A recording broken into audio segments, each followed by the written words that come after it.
So welcome back everyone, আমার নাম সায়ন ঘোষ। চলে এসেছি আজকে নতুন একটা ভিডিও নিয়ে। আগেন এই ভিডিওর মধ্যে কিছু নতুন ডিসকাশন করার চেষ্টা করব। আজকে আমরা জানার চেষ্টা করব কি নিফটি এখন কিরকম টাইপ অফ মোমেন্টাম করতে দেখা যাচ্ছে, প্লাস এখন কি নিফটি খুব ইম্পর্টেন্ট একটা কোয়েশ্চেন সামনে আসছে এই সময়। সেটা হচ্ছে নিফটি স্যার এখন খুব হাইতে চলছে, একদম লাইফ টাইম হাইতে চলছে। তো এই সময় দাঁড়িয়ে আমরা কি কোনো সুইং ট্রেডিং স্টকের মধ্যে এন্ট্রি করতে পারি? যদি করা যায় তাহলে আমাদের স্ট্র্যাটেজি কি থাকা উচিত? ইয়া স্যার, আমরা এই সময় দাঁড়িয়ে কোনো ইনভেস্টিং কি করতে পারি? যদি ইনভেস্টিং করতে হয় তো আরো কি কি টার্মস আমাদেরকে মাথায় রাখতে হবে? অনেক রকম কোয়েশ্চেন্স আছে। আজকে এই সব কোয়েশ্চেনের আনসার এই পার্টিকুলার ভিডিওর মধ্যে রাখার চেষ্টা করব। তো পুরো ভিডিও স্টার্ট করার আগে রিকোয়েস্ট থাকবে আপনাদেরকে, যদি আমাদের ভিডিও প্রথমবার দেখছেন, যদি ভিডিও ভালো লাগে তো প্লিজ একটা ছোট্ট করে লাইক বাটনটা টিপে দেবেন। আর যদি আরো ভালো লাগে তাহলে নিশ্চয়ই শেয়ার করবেন, আর যদি খুবই ভালো লাগে তাহলে নিশ্চয়ই আমাদের চ্যানেলকে সাবস্ক্রাইব করে নেবেন। ঠিক আছে, চলুন আজকে ভিডিও স্টার্ট করা যাক। প্রথমেই আমরা একটু Nifty chart daily time frame এখানে ওপেন করে রেখেছি, ওটাকে একটু স্টাডি করে নেবো। এখানে কি দেখতে পাচ্ছি, নিফটি চার্ট যদি এখানে ভালো করে দেখেন, আমি ডেইলি টাইম ফ্রেম ওপেন করে রেখেছি। এই ট্রেন্ড লাইনকে যদি একটু ডিলিট করে দিই, আমরা কি দেখতে পাচ্ছি, নিফটি কিন্তু এখন দারুণ আপ ট্রেন্ডে চলছে। কোনো অসুবিধা নেই তাতে। মার্কেট আপ ট্রেন্ড গেলে তো আমাদের জন্য খুবই ভালো।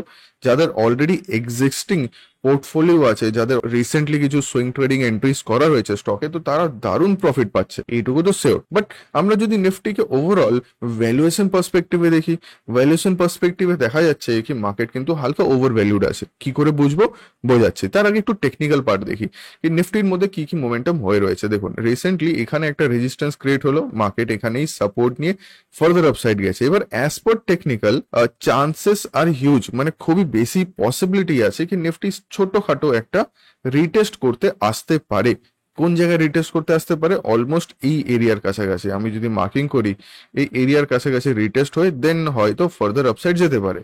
আমি এটা বলছি না কি মন্ডে থেকেই মার্কেট একটা সেলিং সিনারিও দিয়ে দেবে, ইয়া ওটা চান্স বলি ইয়া পসিবিলিটি বলি, দুটো একটু কম আছে। বাট এসে গেলেও অসুবিধা নেই। কেন? এই জিনিসটা জানা কথা। রিজন কি? রিজন হচ্ছে মার্কেট বলতে গেলে অনেকটা ওভার ভ্যালুড। আমি যদি টেকনিক্যাল পার্সপেক্টিভে কথা বলি, technical perspective in the sense, যদি আমরা আরএসআই চেক করি, আরএসআই কিন্তু অলমোস্ট একদম হাইতে চলছে, দ্যাট ইজ অ্যারাউন্ড 76, যেটা আমাদেরকে একটু ডিনোট করার চেষ্টা করে কি মার্কেট একটু ওভার ভ্যালুড আছে। ভালো কথা, এটা জাস্ট একটা ইন্ডিকেটর দিয়ে দেখলাম। বাট আমরা ভ্যালুয়েশন যখন চেক করি, আমরা আরেকটা জিনিস চেক করি, সেটা হচ্ছে প্রাইস টু আর্নিং রেশিও। তো নিফটি যদি প্রাইস টু আর্নিং রেশিও আমরা ভালো করে স্টাডি করি, এখানে কি দেখতে পাচ্ছি, এখানে প্রাইস টু আর্নিং রেশিও এখন যেটা চলছে সেটা হচ্ছে 24.3, যেটা লাস্ট দিনে 0.04 পয়েন্ট কমেছিল। ঠিক আছে, এবার আমাকে এটা দেখতে হবে কি এখন দাঁড়িয়ে এই যে পি রেশিও আমরা দেখছি, এটা নর্মাল অ্যাভারেজ থেকে কতটা উপরে আছে, লাস্ট 6 মাসের এর কি স্ট্যাটাস, লাস্ট 1 বছরে কি স্ট্যাটাস, লাস্ট 2 বছরে কি স্ট্যাটাস, পুরো জিনিসটা ভালো করে খেয়াল করবো। দেখুন, লাস্ট যদি 1 মাসের দেখি, 1 মাসের মধ্যে যে অ্যাভারেজ যে পি রেশিও হয় অলমোস্ট এখানে চলে, বাট মার্কেট চলছে একদম হাইয়ের কাছাকাছি, যেটা দেখুন 24.4। আগেন যদি 3 মাসের চেক করি, ওখানেও পি রেশিও একদম হাইয়ের কাছাকাছি চলছে। 6 মাসের যদি চেক করি, এখানেও একদম হাইয়ের কাছাকাছি চলছে।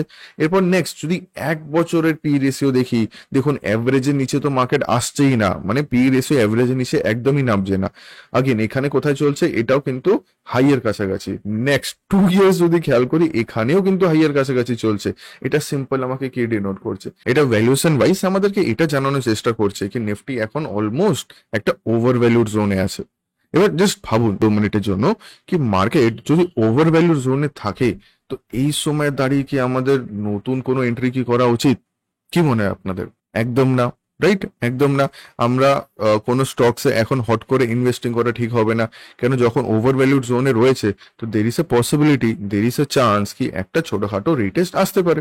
Retest in the sense market একটু কারেকশন দেখাতে পারে, যেটা বললাম একটু আগে কি একটা ছোটখাটো রিটেস্ট ইয়ার নিচের দিকে কারেকশন আসতে পারে। তো এটা যদি হয়ে যায়, তাহলে যে স্টকগুলো আমরা চুজ করব লং টার্মের জন্য ইয়া সুইং ট্রেডিং এর জন্য, ওখানেও কিন্তু একটা নেগেটিভ এফেক্ট দেখা যেতে পারে। একটা ইন্টারেস্টিং জিনিস দেখাই, আমরা যদি লাস্ট 5 বছরের পি রেঞ্জ যদি দেখি, ওখানে কিন্তু এটা দেখুন বিলো 5 ইয়ার অ্যাভারেজ, আমি অ্যাভারেজ পয়েন্ট এখানে, তো অ্যাভারেজের নিচে চলছে। এখানে সবগুলো দেখুন, সবগুলোতে লেখাই আছে near 1 month high, near 3 month high, near 6 month high, near 2 month high, near 1 month high. তো পি রেশিও কিন্তু একদম হাইয়েস্ট লেভেলে চলছে, এটা আমরা এই পার্টিকুলার জায়গা থেকে বুঝতে পারছি, রাইট? এবার এই সময় দাঁড়িয়ে স্যার আমাকে তো ইনভেস্টিং করতে হবে, আমরা মার্কেটে থাকতে চাই, তাহলে কি করা যেতে পারে? এখন কি কোনো বলতে গেলে সেক্টর আছে যে সেক্টরগুলো ভালো বুলিশ রান দিচ্ছে, কোই সেক্টর এমন আছে যেখানে আমাদের প্রফিট বুকিং করা একটু বেটার হয়? চলুন তাহলে দেখা যাক। সবচেয়ে প্রথম ফিরত আসবো নিফটি চার্টে। এখানে দুটো সেক্টর আমরা একটু চুজ করেছি। দেখুন, আমি আগেই কোনো স্টক ডিসকাশন আজকে করছি না। কেন স্টক ডিসকাশন করে কোনো লাভ নেই। রিজন হচ্ছে প্রপার কোনো সেট আপ আমরা পাচ্ছিও না, আর মার্কেট যখন ওভার ভ্যালুড, এখন কি স্টক সিলেকশন করবো? ঠিক আছে। আচ্ছা, দুটো সেক্টর আমি এখানে অ্যানালাইসিস করব। একটা হচ্ছে মেটাল সেক্টর। আপনারা নিশ্চয়ই মেটাল সেক্টর আগেও দেখেছেন, এখানে কিন্তু ভালো একটা র্যালি শুরু হয়ে গেছে। আপনি যদি এখানে দেখেন, মার্কেট একটা ডাউন ট্রেন্ডে ছিল, হালকা ফুলকা সাইডওয়েজ টু ডাউন ট্রেন্ডে ছিল। যখন এই রেজিস্ট্যান্সে ব্রেকআউট করলো, তো লাস্ট কিছু দিনের মধ্যে একটা ভালো মুভমেন্ট এখানে দেখা যাচ্ছে। একটু জুম করে দিই চার্টটা, বেটার বুঝতে পারবেন। এখানে দেখুন, এটা হচ্ছে নিফটি মেটালস এর চার্ট, ঠিক আছে, মানে নিফটি মেটালের যে ইন্ডেক্স আছে ওর চার্ট এখানে ওপেন করা। তো ডেইলি টাইম ফ্রেম দেখছি একটা দারুণ ব্রেকআউট। এবার নেক্সট পসিবিলিটি কি আছে? নেক্সট পসিবিলিটি এটাই যে মার্কেট কিন্তু আরো এখান থেকে আপসাইড যেতে পারে। এটা হলো মেটাল। এবার মেটাল যখন আমরা সেক্টর দেখলাম, তো স্টক ছাড়লে তো হবে না। এবার আমি স্টক দেখার জন্য একটা ওয়েবসাইটে আসলাম, screener.com। এখান থেকে আমরা যদি দেখি টপ 10টা স্টক, দেখুন আমি স্টিল কোম্পানিজ বলে সার্চ করেছি, তো অনেক কটা স্টক আমাদের কাছে এখানে অলরেডি চলে এসেছে। ঠিক আছে, তো টপ 10টা স্টক দেখবো। ফর এক্সাম্পল ধরুন এখানে জেএসডব্লিউ স্টিল। তো জেএসডব্লিউ স্টিলকে আমি এখানে যদি খেয়াল করি, ডেইলি টাইম ফ্রেম দেখুন দারুণ আপ ট্রেন্ডে চলছে। মানে কি, দেখুন একটা সিম্পল পয়েন্ট, যখন স্টকগুলো র্যালি করছে, যখন স্টকগুলো র্যালি করছে ইয়া কোনো একটা সেগমেন্ট র্যালি করছে না, চেষ্টা করবেন ওখানে নতুন কোনো এন্ট্রি না করে, যদি অলরেডি এন্ট্রি থাকে তাহলে স্টপ লস ট্রেল করুন। কি বললাম? যদি অলরেডি আপনাদের কোনো এন্ট্রি থাকে তাহলে ওখানে আপনারা স্টপ লস ট্রেল করতে পারেন। মার্কেট যত উপরে যাবে তত বেশি প্রফিট আসার পসিবিলিটি থাকবে। তো মেটাল সেক্টরে কিন্তু এখন ফ্রেশ কোনো এন্ট্রি না নেওয়া ভালো। অলরেডি যখন রান করছে, রান কন্ট্রে দিন। যদি কোনো প্রপার সেট পাওয়া যায় তাহলে মিস করাও উচিত হবে না। ঠিক আছে, কেন মেটাল সেক্টর যখন রানিং দেয়, মেটাল সেক্টর যখন বুলিশ মুডে থাকে, ও কিন্তু কন্টিনিউ 2-3 মাস থাকে। এটা আই হোপ আপনারা সবাই জানেন। তো অবজার্ভ করতে ক্ষতি নেই। আচ্ছা, নেক্সট স্টক দেখবো। নেক্সট স্টক হচ্ছে এখানে টাটা স্টিল। টাটা স্টিল দেখুন, যদি আমরা টেকনিক্যাল ওয়াইজ স্টাডি করি, ভালো একটা আপ র্যালি দিল। ভালো একটা আমি যদি চার্টটাকে একটু বড় করি, ভালো একটা আপ র্যালি করার পর মার্কেট একটা সাপোর্ট লেভেলে এসে one type of double bottom yeah sideways রেঞ্জের পর আপসাইড ব্রেকআউট দিয়েছে। চার্টটা আর একটু জুম করছি আমি। তো এখানে জাস্ট লাইক আমাদের যে আমরা নিফটি মেটালের চার্ট দেখলাম, ওই রকমই কিন্তু এই চার্টটাও দেখা যাচ্ছে। এটা হচ্ছে কিসে? টাটা স্টিলের চার্ট। তো এর মধ্যে দেখুন আরো পসিবিলিটি আছে। আমি এটা বলবো না কি ইনস্ট্যান্ট এখানে কোনো এন্ট্রি নিয়ে নিন, না, একদম না। এখন এই সময় কোনো এন্ট্রি নেওয়া একদম ঠিক হবে না।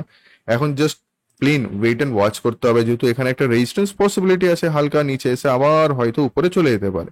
তো যতক্ষণ কোনো সেট আপ পাচ্ছেন না, তো better avoid trading at that time. আচ্ছা, নেক্সট স্টক দেখবো। নেক্সট স্টক হচ্ছে এখানে জিন্ডাল স্টিল। এবার জিন্ডাল স্টিল যদি আমরা খেয়াল করি, জিন্ডাল স্টিল দেখুন অলমোস্ট একটা হালকা ফুলকা আপ ট্রেন্ডে যাচ্ছে। সামনেই একটা রেজিস্ট্যান্স লেভেল রয়েছে।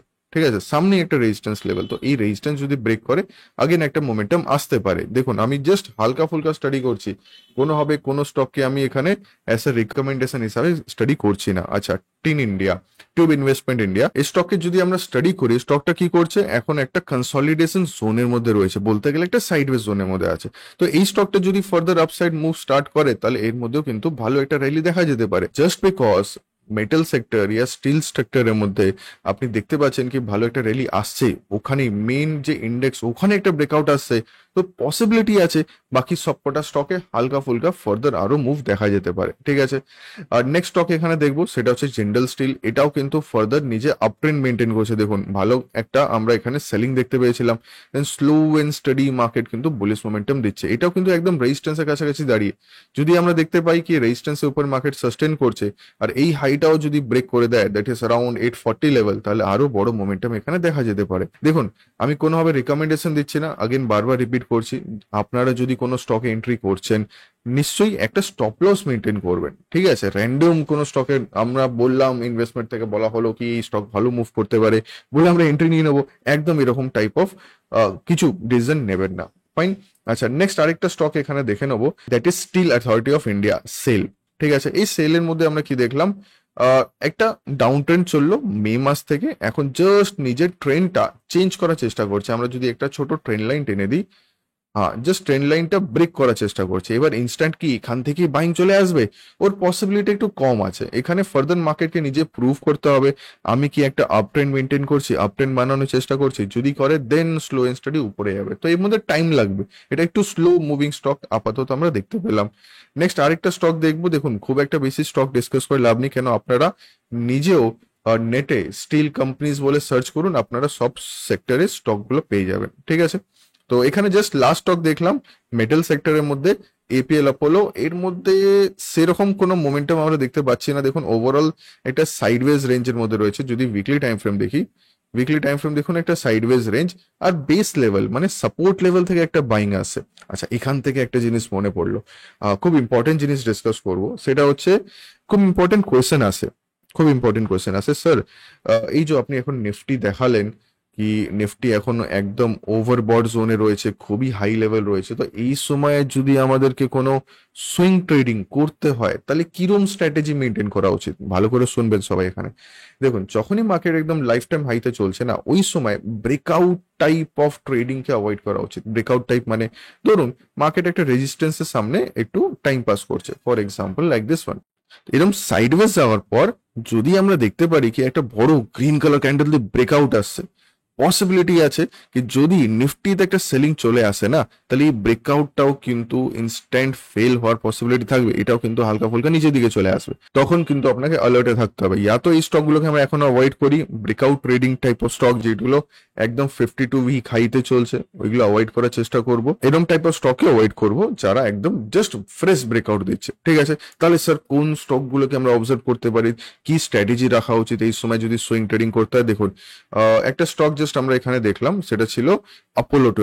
এটা দেখে আমার জাস্ট মনে পড়লো এটা কেন আমি ডিসকাস করছি। দেখুন, এখানে কোনো ব্রেকআউট আসছে কি? কোনো ব্রেকআউট আসছে কি? একদম না। এটা জাস্ট অ্যাজ আ স্ট্র্যাটেজি বুঝবেন, কাইন্ডলি অ্যাজ আ রেকমেন্ডেশন হিসাবে নেবেন না। আমি এটাকে কেন এক্সাম্পল হিসাবে নিলাম, জাস্ট বিকজ স্টকটা নিজের একটা base level, that is a support level, support level থেকে প্রপারলি একটা ডাবল বটম বানিয়ে একটা ফ্রেশ মুভমেন্ট দেওয়া শুরু করছে। তো আইডিয়ালি যখন আমরা লাইফ টাইম হাইতে মার্কেটকে পাচ্ছি, তখন যদি কোনো একটা স্টক বেস লেভেল থেকে বাইং দেখায়, সাপোর্ট লেভেল থেকে বাইং দেখায় না, তখন একটা ভালো মোমেন্টাম দেখা যেতে পারে ওই স্টকগুলোতে। কেন, যদি নিফটি হালকা রিটেস্ট করতে পারছে, নিফটিতে হালকা যদি সেলিংও চলে আসে না, নিফটিতে এর মধ্যে হালকা ফুলকা সেলিং আসবে। এবার নিফটি যখন মেনটেন কন্টিনিউ করবে, এই স্টকগুলো কিন্তু আরো ভালো র্যালি করে দেবে। বাট সেম কন্ডিশন যদি আমরা দেখি কি নিফটি এখন হাই চলছে, এখন কোন স্টক এরম জায়গায় রয়েছে, নিফটি কিন্তু ফল করলে স্টকটাও কিন্তু ভালো ফল করবে। কেন? রিজন কি? রিজন হচ্ছে সাপোর্ট অনেক নিচে। ওকে, আই হোপ কিছু নতুন জিনিস আজকে আপনাকে শেখাতে পারলাম। জাস্ট সিম্পল এখানে একটা স্ট্র্যাটেজি আমরা দেখলাম কি যখনই মার্কেট লাইফ টাইম হাইতে চলছে, সাপোর্টের কাছাকাছি আমরা ওর মধ্যে এন্ট্রি বানাতে পারি, ঠিক আছে। তো এটা পুরোপুরি আপনার ডিসিশন থাকবে, কোনোভাবে কোনো স্টককে এখানে প্রমোট করা হচ্ছে না। আচ্ছা, আরেকটা সেগমেন্ট, আরেকটা সেক্টর এখানে যদি স্টাডি করি, সেটা হচ্ছে অ্যাপার্ট ফ্রম মেটাল সেক্টর, আরেকটা সেক্টর আছে যেটা হচ্ছে ফার্মা সেক্টর, যেটা কন্টিনিউ র্যালি করছে। এবার ফার্মা সেক্টরে যদি আমি আরএসআই ওয়াইজ দেখি, এখানে আমাকে একটা ছোট গন্ডগোল দেখা যাচ্ছে। কি বলুন তো, এখানে আমরা আরএসআই ডাইভারজেন্স দেখতে পেলাম। মার্কেট তো বানাচ্ছে হাইয়ের হাই, বাট আরএসআই কিন্তু লোয়ার হাই বানাচ্ছে। এটা কিন্তু একটা first negative indication, as per this indicator এটা কিন্তু একটা নেগেটিভ ইন্ডিকেশন। তো যখন খুশি এখান থেকে কিন্তু একটা সেলিং চলে আসতে পারে। আপাতত আমরা এই সাপোর্ট লেভেল, এটা নিফটি ফার্মার চার্টটা ওপেন করেছি, এই সাপোর্ট লেভেলটা জাস্ট আপনারা দেখুন, support level that is around 22,850 800 কাছাকাছি। যদি আমরা দেখি এই পার্টিকুলার ইন্ডেক্সটা এই সাপোর্ট লেভেল নিচে চলে আসে, তাহলে কিন্তু এই ইন্ডেক্সে যে স্টক গুলো আছে না, ওখানে প্রফিট বুকিং করা একটু বেটার হয়। তো একটু দেখে নি ইন্ডেক্সে কি কি স্টক রয়েছে। তো আমরা টপ কিছু স্টক এখানে স্টাডি করব। এটা জাস্ট নর্মাল আমি গুগলে গিয়ে সার্চ করলাম ফার্মাসিউটিক্যাল কোম্পানিজ বলে, তো আমার কাছে পুরো লিস্ট চলে এসেছে। সবচেয়ে প্রথম এখানে আমরা সান ফার্মা যদি দেখি, সান ফার্মা কিন্তু ভালো র্যালি দিয়ে রেখেছে। আপনি দেখুন উইকলি টাইম ফ্রেমে কোথায় ছিল 2-3 বছর আগে, এখন কতটা চলছে, 1,900 কাছাকাছি, প্রায় 2,000 টাচ করতে চললো। তো ডেইলি টাইম ফ্রেম যদি আসি, সান ফার্মা কিন্তু ভালো র্যালি দিচ্ছে, স্লো এন্ড স্টাডি মুভ করছে। তো এরকম টাইপ অফ স্টকস যেখানে অলরেডি র্যালি দিচ্ছে, কি করবো এখানে আমরা? প্রফিট বুকিং কি এখনই সেল করে দেবো? কেন সেল করব? এখানে আমরা হট করে সেলিং করবো না। এখানে আপনারা একটা সিম্পল কাজ করতে পারেন, 13 EMA এক্স্যাক্টলি, এখানে 13 EMA, নাহলে আপনারা যদি সেফ থাকতে চান তাহলে এখানে 21 EMA বসাতে পারেন। যখনই দেখবেন স্টকটা 21 EMA নিচে আসছে তখন এক্সিট করতে পারেন। যদি খুব অ্যাগ্রেসিভ আপনি এন্ট্রি নিতে চান, খুব ক্লোজ এসএল বসাতে চান, তাহলে 13 EMA বসিয়ে নেবেন। যখনই দেখবেন কোনো স্টক 13 EMA নিচে ক্লোজিং দিচ্ছে, নেক্সট দিনে ওর নিচে মার্কেট চলে আসে, দেন বেটার টু এক্সিট। তো প্রথম স্টক এখানে আমরা দেখলাম সান ফার্মা, ভালো র্যালি দিতে দেখা যাচ্ছে। নেক্সট স্টক এখানে দেখবো ডেভিস ল্যাব, এটাও কিন্তু ভালো র্যালি দিয়ে যে সাপোর্টের কাছাকাছি দাঁড়িয়ে। ঠিক আছে, তো যদি আপনাদের কাছে এই স্টকটা থাকে তো একটু স্টপ লস ট্রেল করে নেওয়া উচিত, কেন একদম স্টপ লসের কাছাকাছি চলছে এটা। নেক্সট স্টক যেটা আমরা দেখছি সেটা হচ্ছে সিপলা, এখানে জাস্ট মোমেন্টাম আসতেই চললো। আমরা যদি আরএসআই দেখি, আরএসআই জাস্ট 60-র কাছাকাছি। ঠিক আছে, তো এখানে একটা ব্রেকআউট পেন্ডিং আছে, যদি ব্রেকআউটটা হয়ে যায় তাহলে কিন্তু ভালো মোমেন্টাম এক্সপেক্ট করা যেতে পারে। রেড কালার বানালাম, এটা গ্রিন কালার চার্ট হবে। ফাইন। আচ্ছা, নেক্সট আরেকটা স্টক দেখবো, টপ 5টা থেকে 6টা স্টকে এখানে অবজার্ভ করবো। আরেকটা হচ্ছে এখানে টরেন্ট ফার্মা। টরেন্ট ফার্মা দেখুন এখন কনসলিডেশন ফেজে চলছে। তো আগেন দেখুন ম্যাক্সিমাম স্টক, সান ফার্মা কনসলিডেশনের পর ব্রেকআউট দিয়েছে, ডিভিস ল্যাব কনসলিডেট করছে মানে সাইডওয়েজ চলছে, সিপলা আগেন কনসলিডেশন মানে এটা নাকি শুধু সাইডওয়েজ, লাইফ টাইম হাইতে সাইডওয়েজ, ব্রেকআউট কিন্তু এখানেও ফেল হতে পারে, যেটা জাস্ট নিফটিতে ডিসকাস করলাম একটু আগে। ঠিক আছে, সিপলা হয়ে গেল। নেক্সট টরেন্ট ফার্মা, এটাও দেখুন সাইডওয়েজ। দেন ডক্টর রেডি, এটা সাইডওয়েজ এর পর নিচে এসে, আমি এই জিনিসটাই বোঝাতে চাইছিলাম। যে কটা স্টক একটু আগে দেখলাম ওখানে পসিবিলিটি আছে কি ওরাও কিন্তু সাইডওয়েজ এর পর নিচের দিকে আসতে পারে। তো প্লিজ বি অ্যালার্ট, যখনই দেখছেন একটা স্টপ লসে নিচে মার্কেট চলে আসে, বেটার টু এক্সিট, ওখানে প্রফিট বুকিং করা ভালো। নতুন কোনো এন্ট্রি কিন্তু ফার্মা সেক্টরে একদম অ্যাভয়েড, কোনোভাবে কোনো নতুন এন্ট্রি অ্যাভয়েড করুন এখানে। এটা কিন্তু ভালো যাচ্ছে, টেকনিক্যাল ওয়াইজ ভালো আছে, কিন্তু আগেন সামনে একটা রেজিস্ট্যান্স তো এক্সপেক্টেড আছে। ডক্টর রেডি কিন্তু একটু সাইডওয়েজ হয়ে পরেই হয়তো ফার্দার বুলিশ মোমেন্টাম দিতে পারে। আচ্ছা, ডক্টর রেডি পর জাইডাস লাইফস্টাইল, এটা দেখুন কতটা কারেকশন দিয়ে রেখেছে, তো এই টাইপ অফ স্টককে ফুল অ্যাভয়েড করা বেটার। লাস্ট স্টক একটা দেখবো ম্যানকাইন্ড ফার্মা, এটাও কিন্তু দেখুন হ্যাঁ এই জিনিসটাও একটা অবজারভেশন আছে। দেখুন এই সাইডওয়েজ এর পর কি হলো, মার্কেট একটা ব্রেকআউট দিল, ব্রেকআউট পর কি হচ্ছে, মার্কেট জাস্ট একটা রিটেস্ট করতে আসে। যদি এটা সাস্টেন করে যায়, ফার্দার আপসাইড যায়, দেন বেটার টু হোল্ড, নাহলে কিন্তু এখানে কষ্ট কষ্টে আপনাকে বেরোতে হতে পারে। ঠিক আছে, আই হোপ এখানে দুটো যে সেক্টর আজকে স্টাডি করলাম, একটা ছিল আমাদের ফার্মা সেক্টর, একটা ছিল মেটাল সেক্টর। নিফটিকে স্টাডি করলাম, নিফটি পি রেশিও আমরা দেখলাম, মোটামুটি একটা আইডিয়া পেলাম কি নিফটি এখন ওভারঅল একটা ওভারবট জোনে চলছে। তো এই সময় দাঁড়িয়ে কোনো নতুন এন্ট্রি তো টোটাল অ্যাভয়েড করাই বেটার।